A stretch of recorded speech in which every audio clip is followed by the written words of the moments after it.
तैयार हो जाए एग्जाम के लिए। दूसरी बहुत बड़ी बात कि वो साइकोलॉजिकली भी थोड़े से स्ट्रांग हो जाए और एक्सेप्ट करे इस बड़े बदलाव को। ये बहुत सही पॉइंट आपने बोला कि युद्ध की जो तैयारी है वो पहले मस्तिष्क या मानसिक तौर पे होती है। तो टीचर्स की पहली रिस्पॉन्सिबिलिटी ये है कि वो बच्चों को ये समझाएं कि सिर्फ चाचा के, मामा के या पड़ोस वाले बच्चे के मार्क्स इंपॉर्टेंट नहीं है। ये इंपॉर्टेंट है कि आप एप्लीकेशन बेस्ड क्वेश्चंस को अच्छे से आंसर करो। प्लस ये भी ऐसा तैयारी करी जा रही है कि 12th के बाद एक कॉम्पिटेटिव एग्जाम हो और बोर्ड एग्जाम्स की महत्वता को थोड़ा कम कर दिया जाए। तो अगर ये सब होने ही वाला है, अगर मार्क्स को उस तरह की इंपॉर्टेंस आगे शायद ना मिले पैटर्न में, तो अगर टीचर्स इस पॉइंट को थोड़ा सा समझा दें कि सिर्फ मार्क्स इंपॉर्टेंट नहीं है, आप बात को समझ पाए या नहीं ये इंपॉर्टेंट है, तो कुछ चीजें आसान हो जाएंगी। एक चीज और जो टीचर्स को करनी पड़ेगी, वो जब टेस्ट लें बच्चों का तो कोशिश करें कि वो अंडरस्टैंडिंग को देखें, मेमोरी को नहीं। हम ये ना देखें कि हम कितने सारे बच्चों को एक तोते की तरह रटा सकते हैं।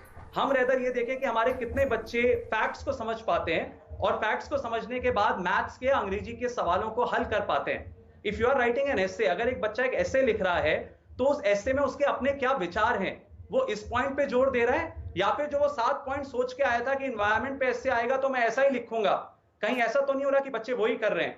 हमें एक बात और समझनी पड़ेगी, हर गली हर मोहल्ले में ऐसे बच्चे हैं जिसके इंग्लिश और हिंदी में 100 नंबर आए। हो सकता है निराला जी के और शेक्सपियर के भी इतने मार्क्स ना आए हो। सो कहीं ना कहीं जो वो बात थी ना कि 100 मार्क्स आए जा रहे हैं, सब टॉप कर रहे हैं, हो सकता है उससे इतर इस बार रिजल्ट आए।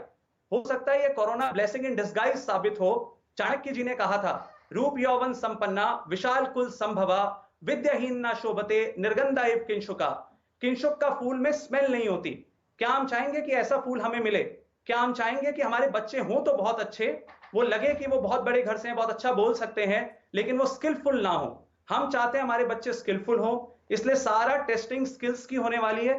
मार्क्स की इंपॉर्टेंस आगे आने वाले सालों में थोड़ा कम होने वाली है। कोरोना में एक और बात जो टीचर्स को कहनी चाहिए, वो बच्चों से पूछना चाहिए उन्होंने अलग क्या किया। क्या किसी ने बेकिंग सीखी? क्या किसी ने पेंटिंग सीखी?